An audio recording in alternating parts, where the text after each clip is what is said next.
ongoing load shedding has got some harmful effects for the businesses, especially those that cannot afford alternative energy. They are forced to close for a certain amount of time, and that leads to profit losses and consequently job losses. But to speak up to us more on those issues now, I'm joined by the Border Kai Chamber of Business. Thank you very much, ma'am, for your time, and we do understand that as we are speaking right now, we are currently in load shedding. Yes, yeah.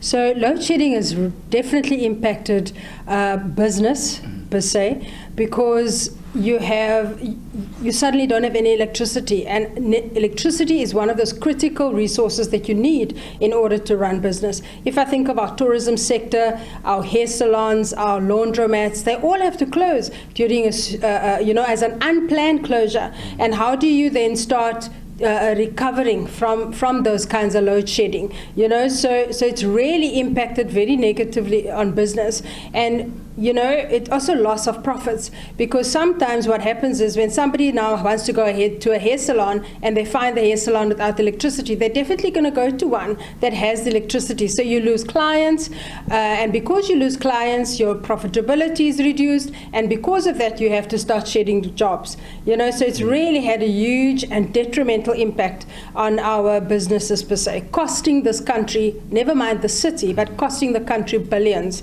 in lost revenue. How are the businesses maneuvering around this whole situation? Some people have bought generators, some alternative energy, we're really trying to see how to cleverly start doing business, because now you have to find alternative energy and solar panels, etc. But if you are in a position or not in a position to buy alternative energy or to invest in alternative energy, it's really impacted greatly on your business as well. Yeah, Eskom has just announced that there's going to be extreme load shedding ahead of us. So I'm sure that must be a concern to businesses as well.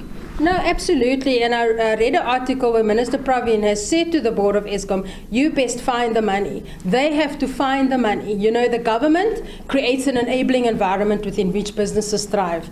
Our national government and our local government as well. And they have to find an alternative solution. It has become clear that we can no longer rely on Eskom, because they're not fulfilling their mandate of supplying the country with a sustainable electricity supply. So we really have to work together to come up with solutions in order to provide our businesses, our households with sustainable electricity supply, in order to sustain jobs and for the continuity of business as well.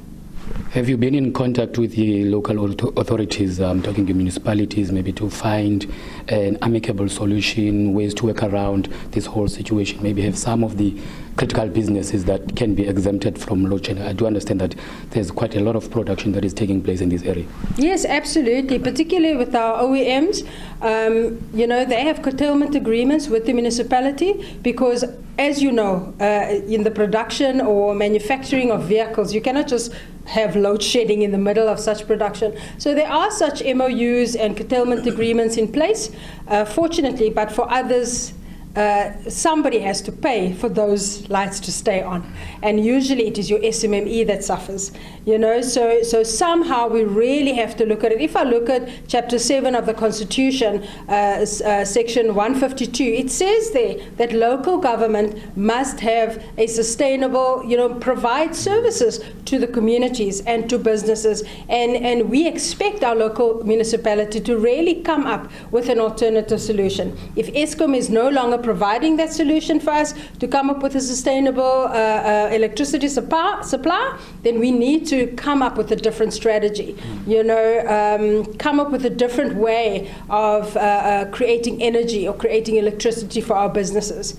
And we are heading towards a festive season, which is a very critical time for businesses. I'm telling you, it is a very critical time. And I don't think, particularly tourist-wise, and tourists in particular, make that buying decision. They want to go to an establishment that has a reliable electricity supply. Wi-Fi works with electricity. So if they don't have that, for every tourist these days, and I think for you as well, when you travel, you want uncapped Wi-Fi. You want to stay connected. You want to have electricity to charge your devices. So really, going towards the festive season, I'm really holding thumbs that what they said is not going to materialize when it comes to extreme load shedding. We cannot afford that as a country. We cannot afford it as a country. I want to stress that.